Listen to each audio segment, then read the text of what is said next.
जय श्री राम मित्रों। आज पढ़ाई की कोई बात नहीं, आज एक कहानी सुनाने जा रहा हूँ।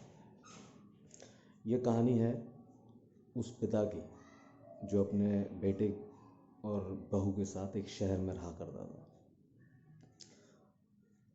लेकिन उसकी बहू को उसका उनके परिवार के साथ रहना कतई पसंद नहीं था।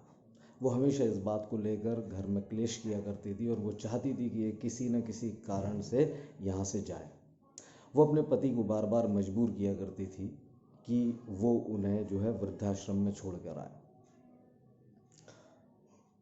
वो कभी उन पर झूठे आरोप लगाया करती थी, किसी न किसी बात पर कोई ना कोई लड़ाई का कारण वो उन्हें बनाती थी। जब इन सबको उनके लड़के ने देखा, चूँकि उनका एक लौता लड़का था, लड़के ने देखा तो उसने भी सोचा कि ये मेरे पिताजी ही मेरे घर में क्लेश का कारण बन रहे हैं, इससे ना मैं सुखी रह पा रहा हूँ, ना मेरी पत्नी, और ना ही वो मेरे पिताजी। तो उसने एक दिन सोचा कि चलो इनको वृद्धाश्रम छोड़ के आते हैं, ये वहाँ पर वो ये भी सुखी रहेंगे और हम घर पर मेरी पत्नी भी सुखी रहेगी। तो वो जो है राज़ी हो जाता है। वो उन्हें लेकर वृद्धाश्रम जाता है। वहाँ पर जो वृद्धाश्रम के अधिकारी रहते हैं वो उसे एक फॉर्म फिल करने के लिए देते हैं, उस पर कुछ फॉर्मेलिटीज़ को फिल करना होता है। वो फॉर्म फिल कर रहा होता है, उसी समय उसकी पत्नी का फ़ोन आता है। उसकी पत्नी उससे कहती है, जब फ़ोन आता है तो वो फ़ोन लेकर कुछ दूर चला जाता है सुनने के लिए, बात करने के लिए। तो उसकी पत्नी उससे कहती है कि सुनिए, कुछ ऐसा करना कि त्योहारों पे भी ये घर ना आए, कुछ ऐसा करना कि ये परमानेंट उधर ही हो जाए। तो बोला कि पागल हो गया, मैं उनका इकलौता पुत्र हूँ, वो त्यौहार मेरे संग नहीं मनाएंगे तो किसके साथ मनाएंगे? तो बोले नहीं, बिल्कुल नहीं, आप तो पैसे, मतलब नए कपड़े, मिठाई के लिए पैसे वैसे सब आप वहीं दे आया करो, मैं उनको अपने घर में देखना नहीं चाहती हूँ। लड़का किसी तरह तैयार हो गया ऐसा सब करने के लिए, लेकिन वो जैसे ही मुड़ा उसने देखा कि उसके पिताजी और वो जो अनाथालय के अधिकारी थे वो आपस में बड़े हंस मिलजुल कर ऐसे बातें कर रहे थे जैसे उनकी कोई पुरानी पहचान हो और वो एक दूसरे को बहुत अच्छी तरह से जानते हो।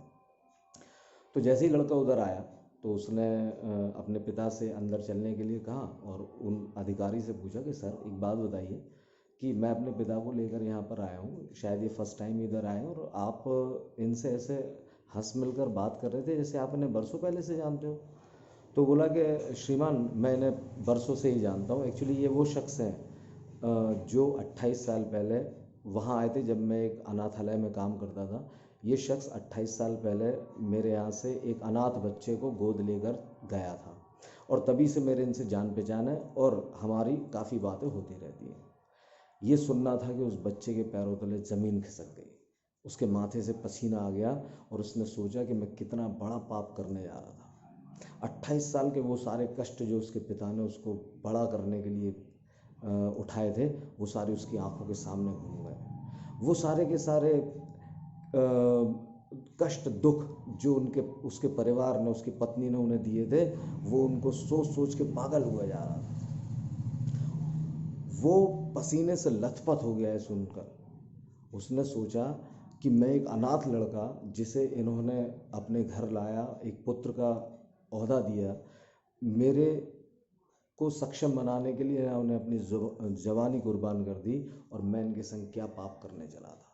वो दौड़ के गया और उनके पैरों पर गिर गया, उनसे माफ़ी मांगी और उनसे कहा कि आप घर पर पुनः चलिए।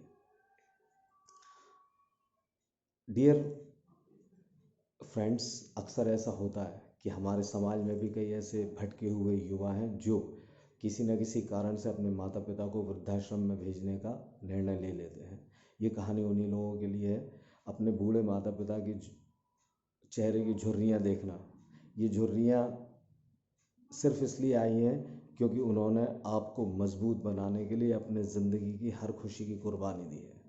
उन्होंने आपको सक्षम बनाने के लिए हर वो कदम उठाया जो उनके लिए कष्टकारी था। उन्होंने हर अपनी खुशी की कुर्बानी केवल इसलिए दी है ताकि कल के दिन आप खुश रह सकें।